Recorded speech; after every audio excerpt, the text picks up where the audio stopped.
పితా పుత్ర పవిత్రాత్మ నామమున ఆమెన్. క్రీస్తునాథుని యందు మిక్కిలి ప్రియులకు సహోదరి సహోదరులారా, మరియ తల్లి శ్రీసభ మాత పండగ వాక్య పరిచర్యకి మిమ్మందరినీ ప్రేమతో ఆహ్వానిస్తున్నాను. అపోస్తుల కార్యాలు 1వ అధ్యాయము 12 నుండి 14 వరకు పవిత్ర వచనములు. క్రీస్తు మోక్షారోహణమైన పిదప అపోస్తులు ఒలీవల కొండ నుండి యెరూషలేమునకు తిరిగి వెళ్ళిరి. ఆ కొండ యెరూషలేమునకు దాదాపు విశ్రాంతి దినమున నడువగలిగినంత దూరము కలదు. వారు యెరూషలేమున ప్రవేశించి తాము నివసించుచుండిన మేడగదిలోనికి వెళ్ళిరి. వారెవరనగా పేతురు, యోహాను, ఆంద్రేయ, యాకోబు, ఫిలిప్పు, తోమా, బర్తలోమయి, మత్తయి, అల్ఫయి కుమారుడగు యాకోబు, మతాభిమానియగు సీమోను, యాకోబు కుమారుడు యూదా అనువారు, వీరందరూ వీరితో కూడా కొందరు స్త్రీలు, యేసు తల్లియగు మరియమ్మయు ఆయన సోదరులను ఒకచోట చేరి ఎడతెగక ప్రార్థన చేయుచుండిరి. క్రీస్తునాథుని యందు మిక్కిలి ప్రియులకు సహోదరి సహోదరులారా, పెంతుకోస్తు మహోత్సవం జరిగినటువంటి తరువాత పవిత్రాత్మ మహోత్సవ ఆదివారము తరువాత వచ్చే సోమవారాన్ని మరియ తల్లి శ్రీసభ మాత పండగగా కొనియాడాలని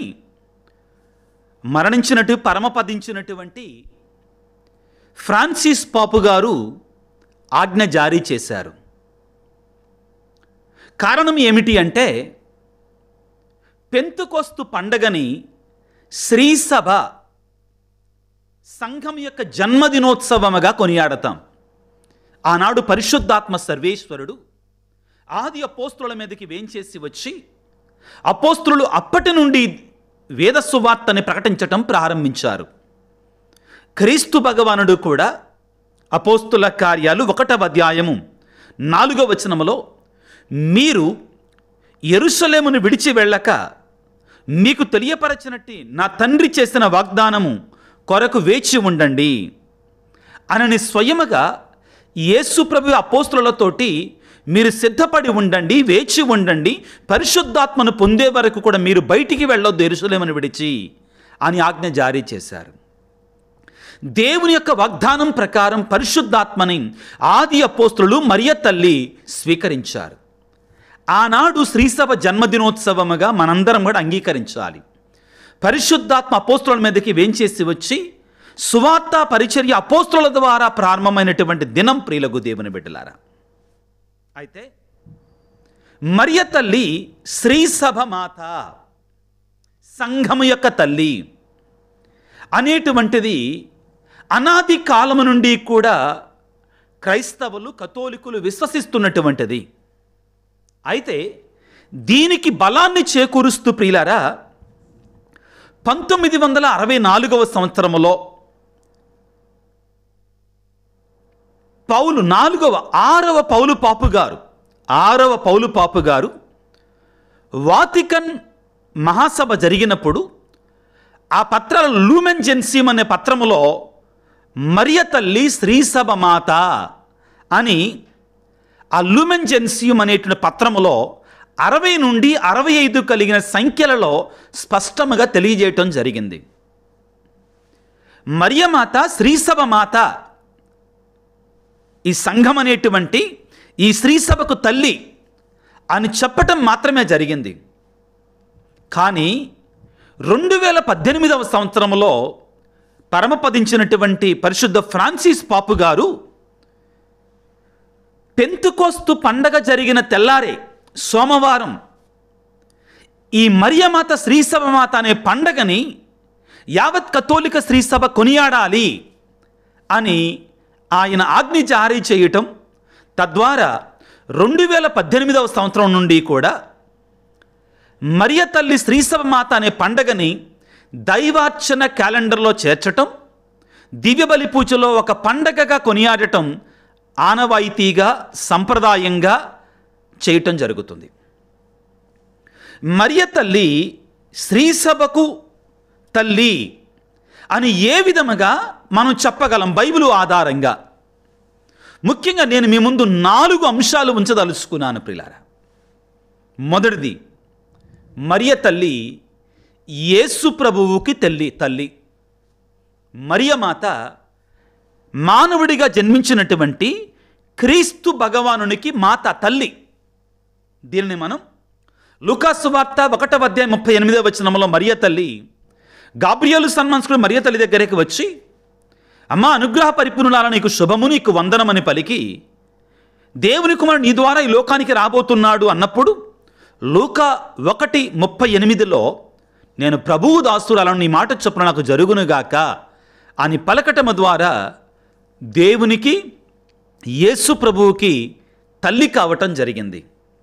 అయితే ఇక్కడ మనం గమనించాల్సింది ఏమిటి అంటే ప్రియులారా, సంఘము, శ్రీ సభ అంటే క్రీస్తు జ్ఞాన శరీరమని మనం మర్చిపోకూడదు. ఈ సంఘం అనేటువంటిది యేసయ్య శరీరము, క్రీస్తు జ్ఞాన శరీరము. మీకు వివరణ కొరకే 2 వాక్యాలు మీ ముందు ఉంచాలనుకున్నాను. ఒకటి, పౌలు కొలస్సీలకు రాసిన లేఖ 1:18 క్రీస్తు తన శరీరమైన స్త్రీ సభకు శిరస్సు. క్రీస్తు ప్రభువు తన శరీరమైన స్త్రీ సభకి శిరస్సు. ప్రియులారా, స్త్రీ సభ, సంఘము అంటే మనందరం అందులో ఉన్నామండి. క్రీస్తు జ్ఞాన శరీరంలో మనందరం భాగస్థులం. క్రీస్తు ప్రభువు ఈ జ్ఞాన శరీరానికి, స్త్రీ సభ అనే జ్ఞాన శరీరానికి ఆయనే శిరస్సు. క్రీస్తు తన శరీరమైన స్త్రీ సభకు శిరస్సు. ఆ తరువాత అదే కొలస్సీ పత్రిక 1:24 పౌలు గారు ఈ విధంగా అంటున్నారు, మీ కొరకు నేను బాధపడినందుకు ఇప్పుడు నాకు ఆనందముగా ఉన్నదని పలికి, క్రీస్తు తన శరీరమైన స్త్రీ సభ కొరకు పడిన బాధలలో కొదువుగా ఉన్నదానని నా శ్రమల ద్వారా పూర్తి చేయుచున్నాను. అంశము ఇక్కడ మనకు వాడబడినటువంటి క్రీస్తు తన శరీరం అనే స్త్రీ సభ. ప్రియులారా, మనందరం కూడా క్రీస్తు ప్రభు యొక్క శరీరములో భాగస్థులం. ఒక మనిషి యొక్క శరీరం ఉందంటే ఈ శరీరములో తల, కళ్ళు, వెంట్రుకలు, చెవులు, ముక్కు, చేతులు, వేళ్ళు, గోర్లు, అదేవిధంగా శరీరంలో వివిధ రకాల హార్టు, అదేవిధంగా మరి లివరు, అది కిడ్నీలు, ఈ విధంగా చాలా ఉంటాయండి. ఇవి మాత్రమే కాకుండా జ్ఞాపకం ఉంచుకోండి, తెలుసుకోండి దయచేసి, శరీరములో మన రక్తములో కొన్ని లక్షల కోట్ల కణాలు ఉంటాయి ప్రియులారా. కొన్ని వందల వేల లక్షల కోట్ల కణాలు ఉంటాయి మన శరీరములో, సజీవంగా ఉంటాయి. ప్రపంచంలో ఉన్నటువంటి కథోలిక, క్రైస్తవ, స్త్రీ సభ అంతా కూడా క్రీస్తు ప్రభు యొక్క జ్ఞాన శరీరం. ఎందుకంటే మనందరం ఆయన శరీరంలో భాగస్థులం. ఏ విధముగానంటే ఆయన దివ్య సప్రసాదాన్ని స్వీకరించటం ద్వారా, ఆయనలో జ్ఞానస్థానాన్ని పొందడం ద్వారా, దివ్య సంస్కారాలను పొందుకోవటం ద్వారా మనందరం కూడా ఆయన జ్ఞాన శరీరములో భాగస్థులం అవుతున్నాం. దానిని గురించి కొలస్సీ పత్రికలో పౌలు గారు 1:18 అదేవిధంగా 24 చెప్పటం జరిగింది. ఈ విషయాన్ని పౌలు కొరింథీయులకు రాసిన మొదటి లేఖ 12:12 ఈ విధంగా పలుకుతున్నాడు, క్రీస్తు పెక్కు అవయవము కలిగినటువంటి ఒకే శరీరము వంటివాడు. క్రీస్తు ప్రభు పెక్కు అవయవములు కలిగినటువంటి ఒకే శరీరం వంటివాడు. ఈ అవయవాలు, ఈ కణాలు, ఇవన్నీ కూడా మనం ఆయనలో భాగాలం. చాలా స్పష్టంగా తెలియజేస్తున్నాడు. ఇప్పుడు మీరందరూ జాగ్రత్తగా గమనించండి. స్త్రీ సభ ఒక ఆకారాన్ని ఇస్తే ఆ ఆకారానికి శిరస్సు యేసు ప్రభు. ఇది క్రీస్తు ప్రభు యొక్క జ్ఞాన శరీరం ప్రియులారా. ఈ జ్ఞాన శరీరానికి క్రీస్తు ప్రభువుకు జన్మనిచ్చింది ఎవరు? మరియ తల్లి. క్రీస్తు ప్రభువుకు జన్మనిచ్చింది మరియ తల్లి అయితే, క్రీస్తు శరీరానికి జన్మనిచ్చింది మరియ తల్లి అయితే, క్రీస్తు జ్ఞాన శరీరానికి తల్లి కూడా మరియ తల్లే. కాబట్టి క్రీస్తు జ్ఞాన శరీరం అనేటువంటి స్త్రీ సభకి మాత మరియ మాత, మరియ తల్లి స్త్రీ సభ మాత. రెండవది ప్రియులకు దేవుని బిడ్డలారా, మరియ తల్లి యేసు ప్రభు సిలువలో వేలాడుతూ ఉండగా ఆ సిలువ దగ్గర యోహాను గారితో పాటు నిలబడి ఉంది. ఆ సందర్భంలో యోహాను సువార్త 19వ అధ్యాయం 26వ వచనం నుంచి మనం చదువుకుంటే, తన తల్లియు తాను ప్రేమించిన శిష్యుడును దగ్గర నిలిచి ఉండట చూచి యేసు తల్లితో, ఇదిగో నీ కుమారుడు అనెను. ఆ తరువాత శిష్యునితో, ఇదిగో నీ తల్లి అని పలికెను. శిష్యుడు ఆ గడియ నుండి ఆమెను స్వీకరించి తన ఇంటికి తీసుకొని పోయాను. ఇక్కడ మరియ తల్లిని తల్లిగా శిష్యుడికి మాత్రమే ఇవ్వటం లేదు, శిష్యుని స్థానములో ఉన్నటువంటి క్రైస్తవ ప్రజలందరికీ ఇస్తున్నాడండి. ఇక్కడ శిష్యుడు అని వాడబడింది. మనందరము కూడా యోహాను గారి యొక్క స్థానంలో ఉన్నాం. యోహాను గారు మన స్థానంలో ఉన్నారు. అక్కడ ఆ మరియ తల్లిని మనందరికీ తల్లిగా అప్పగిస్తున్నారు. కాబట్టి ఈ విధంగా చూసినప్పుడు కూడా మరియ తల్లి శ్రీసభ అంతటి కూడా తల్లిగా ఉంటుంది అని మనందరము కూడా మరవకూడదు. ప్రియులకు దేవుని బిడ్డలారా, మరి ముఖ్యమైనటువంటి అంశానికి మనం వస్తున్నాం. లూకా అపోస్తుల కార్యాలు 1వ అధ్యాయము 12వ వచనం నుంచి ఈరోజు మనం చదువుకున్నాం. ఏం జరుగుతుంది అక్కడ ప్రియులారా? యేసు ప్రభు మోక్షారోహణం అయ్యాడు. యేసు ప్రభు అపోస్తులతోటి, మీరు పరిశుద్ధాత్మను పొందు వరకు, దేవుని యొక్క వాగ్దానాన్ని పొందు వరకు యెరూషలేమును విడిచి వెళ్ళమాకండి అని చెప్పాడు. వాళ్ళలో భయం, కంగారు, మా ప్రభువునే చంపేశారని వాళ్ళు కూడా తలుపులు బిగించుకొని ఉన్నారు. వాళ్ళందరినీ కూడా ఒక చోట చేర్చి, ఒక తల్లి పక్షిలాగా, ఒక తల్లి కోడిలాగా, ఒక తల్లి గ్రద్దలాగా తన రెక్కల మాటను భద్రపరచుకుంది ఎవరండి? మరియ మాత. ఇక్కడ మనకు ఆశ్చర్యం కలిగేది ఏంటంటే, అపోస్తుల పేర్లు రాయబడ్డాయి. ఆ తర్వాత వారితో పాటు కొందరు స్త్రీలు అన్న తర్వాత చాలా స్పష్టంగా సవివరంగా యేసు తల్లియగు మరియమ్మయు ఆయన సోదరులు వాళ్ళ పేర్లు రాయబడలా. మళ్ళా ఆ తల్లి పేరు మాత్రమే రాయబడి, ఒక చోట చేరి ఎడతెగక ప్రార్థన చేయుచుండరి. శ్రీసభ ప్రారంభమవుతున్న సమయంలో మరియ తల్లి ఆ ఆది సంఘాన్ని, ఆ ఆది అపోస్తుల యొక్క సంఘాన్ని ఆ దగ్గర ఉంచుకొని ఒక తల్లిలాగా, శ్రీసభ ఆ రోజున చిన్న సంఘం అండి, 12 మంది అపోస్తులు ఇంకా కొంతమంది అండి, వాళ్ళందరినీ కూడా ఒక చోట చేర్చి ఆ తల్లి మరియ శ్రీసభ తల్లిగా వారిని ఒక చోట చేర్చి ఎడతెగక ప్రార్థన చేయిస్తుంది. వాక్యం చదువుకుంటే అపోస్తుల కార్యాలు 1వ అధ్యాయం 14వ వచనం, వీరందరూ వీరితో కూడా కొందరు స్త్రీలు యేసు తల్లియగు మరియమ్మయు ఆయన సోదరులను ఒక చోట చేరి ఎడతెగక ప్రార్థన చేయుచుండరి. ఇప్పుడు మనం పెంతుకొస్తు పండగ రోజున ఏం జరిగిందో మనం చదవాలి.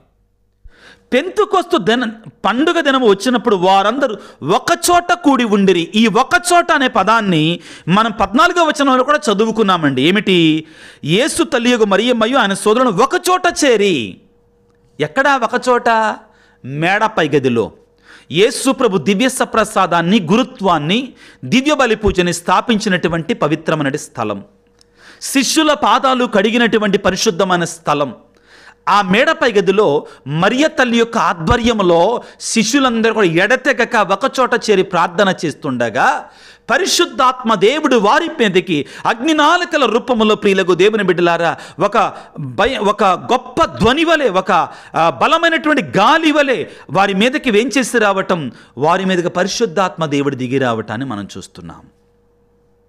ఇక్కడ కూడా మరియ తల్లి ఆ ఆది సంఘం పరిశుద్ధాత్మను స్వీకరించుకొని ఆ జననాన్ని పొందుకుంటుండగా, ఆ జన్మాన్ని పొందుకుంటుండగా, జన్మదినోత్సవం అని చెప్పాం, పెంతుకొస్తు పండగ సంఘానికి జన్మదినం అని చెప్పాం కదా, ఆ జన్మని మరియ తల్లి ఇస్తున్నాడు దగ్గర ఉండి. ఇంకొక సారూప్యాన్ని మేము ఉంచుతాను వినండి. అక్కడ పరిపూర్ణంగా పరిశుద్ధాత్మను పొందుకుంది మరియ తల్లే. అలనాడు ప్రియులారా, దేవుని యొక్క దూత లూకాసు వార్త 1వ అధ్యాయంలో పరిశుద్ధాత్మ నీపై వేంచేయును, లూకాసు వార్త 1వ అధ్యాయం 36-37 వచనాలలో, ఇదిగో నేను పురుషుని ఎరుగనే కదా, ఇది ఎట్లు సరుగును అని మరియ తల్లి పలికితే దేవుని యొక్క దూత ఏమని చెప్పారు? పరిశుద్ధాత్మ నీపైకి వేంచేయును, సర్వోన్నతుని శక్తి నిన్ను ఆవరించును. ఆనాడే మరియ తల్లి పరిపూర్ణంగా పరిశుద్ధాత్మను పొందుకున్నారు. ఈనాడు పరిశుద్ధాత్మ ఆధ్వర్యములో, పరిశుద్ధాత్మ ప్రేరణతో ఆనాడు క్రీస్తుకు జన్మనిచ్చినటువంటి మరియ తల్లి ఈనాడు క్రీస్తు జ్ఞాన శరీరం అనేటువంటి శ్రీసభకు జన్మనిస్తున్నారు. గమనించండి పిల్లారా. కాబట్టి అలనాడు 6వ పౌలు పాపు గారు కానీ, మొన్న పరిశుద్ధ ఫ్రాన్సిస్ పాపు గారు కానీ ఇద్దరు కూడా మరియ తల్లిని మాతర్ ఎక్లేసియా, మదర్ ఆఫ్ ద చర్చ్, శ్రీసభ మాతగా అభివర్ణించటం, పెంతుకోస్తు పండుగ వెంటనే వచ్చే సోమవారాన్ని మరియ తల్లి శ్రీసభ మాత పండగ కొనియాడాలని ఆజ్ఞ జారీ చేయటానికి కారణం ఇదే. ప్రియులకు దేవుని బిడ్డలారా, ఇదిగో ఈ రోజున యావత్ కథోలిక శ్రీసభ మరియ తల్లిని శ్రీసభ మాతగా కొనియాడుతూ ఉంది. ఆ విషయానికి వస్తే మరియ తల్లి దేవుని తల్లి, యేసు తల్లి, మనందరి తల్లి, శ్రీసభ తల్లి. ప్రియులారా, ఈ శ్రీసభ తల్లి ఎటువంటి తల్లి అంటే, అలనాడు ప్రియులారా కానా పల్లిలో కొరత ఏర్పడినప్పుడు ఏ విధముగా ఆ కుటుంబంలో కొరత తీర్చిందో, ఆ కుటుంబంలో ఇరుకును తీర్చిందో, ఇబ్బందిని తీర్చిందో, ఈ పెద్ద కుటుంబమైనటువంటి శ్రీసభ అనే కుటుంబంలో కష్టం వచ్చినప్పుడల్లా కూడా మరియ తల్లి ఒక తల్లిగా, శ్రీసభ మాతగా ఆ తల్లి శ్రీసభను ముందుండి కాపాడుతుంది తన కుమారుని వద్ద ప్రార్థన చేసి.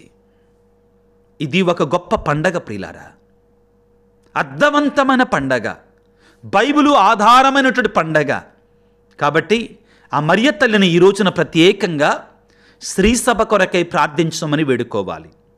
పాపుగారి కొరకై, లియో పాపుగారి కొరకై, పీఠాధిపతుల కొరకై, గురువుల కొరకై, ముఖ్యంగా విశ్వాసులందరి కొరకై, సంఘములో ఉన్న విశ్వాసులందరి కొరకై ఆ మరియ తల్లి తన యొక్క ప్రార్థనా మధ్యవర్తిత్వం ద్వారా సరి అయినటువంటి మార్గములో, క్రమమైనటువంటి మార్గములో దేవుని చిత్తానుసారముగా నడిపించాలని, దేవుని యొక్క పరిశుద్ధాత్మ వరాన్ని ఆ మరియ తల్లి అలనాడు క్రీస్తు ప్రభుకు జన్మనివ్వడానికి ముందుగా మంగళవార్తపడి పొందుకున్న పరిశుద్ధాత్మని, శ్రీసభ ప్రారంభంలో పెంతుకోస్తు పండుగ రోజున పొందుకున్నటువంటి ఆ పరిశుద్ధాత్మ సహాయముతో ఈ శ్రీసభని ఆ మరియ తల్లి మధ్యవర్తిత్వం ద్వారా ముందుకు నడిపించాలని తలల వంచి ప్రార్థన చేసుకుందాం.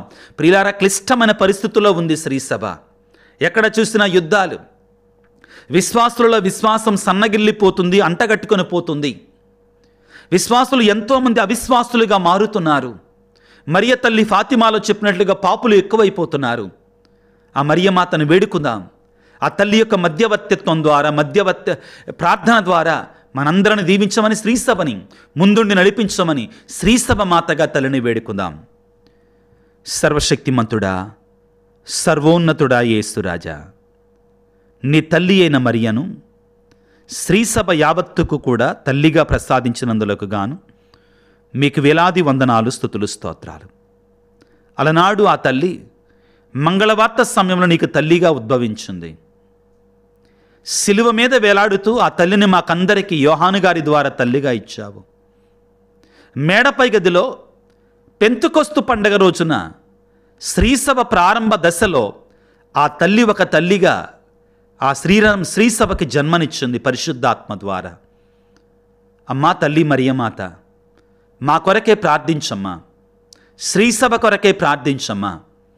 శ్రీసభలో ఉన్నట్టు ఒడిదుడుకులు, ప్రపంచంలో ఉన్న ఒడిదుడుకులను సరిచేసి మమ్మందరినీ కూడా నీ కుమారుడిని క్రీస్తు చెంతకు నడిపించమని, మరి ముఖ్యంగా ఈ రోజున ఈ వాక్య పరిచర్యలో పాల్గొంటున్నటువంటి నీ బిడ్డలందరి కొరకే ప్రార్థన చేయమని, ప్రత్యేకమైన రీతిలో అనారోగ్యముతో బాధపడుతున్న బిడ్డలను ఆరోగ్యమాతగా, అవసరతలో ఉన్నటువంటి వారికి నిత్య సహాయమాతగా సహాయం చేయమని వేడుకుంటున్నాం. కుటుంబాలలో కొరతలు ఇబ్బందులు ఉన్నటువంటి వారికి కుటుంబాల మాతగా, మా అందరి మాతగా, మా అవసరాలన్నింటినీ కూడా మా కొరకే ప్రార్థించి తీర్చమని మా నాథుడైన క్రీస్తు ద్వారా వేడుకొనుచున్నాము తండ్రి, ఆమెన్. ప్రభువు మీతో ఉందురుగాక, మీ ఆత్మతో ఉందురుగాక. సర్వశక్తి గల సర్వేశ్వరుడు పిత, పుత్ర, పవిత్రాత్మ మిమ్ము మీ కుటుంబాలను చల్లగా దీవించి ఆశీర్వదించి కాపాడుదురుగాక. God bless you. దేవుడు మిమ్ము దీవించుగాక. ఆమెన్.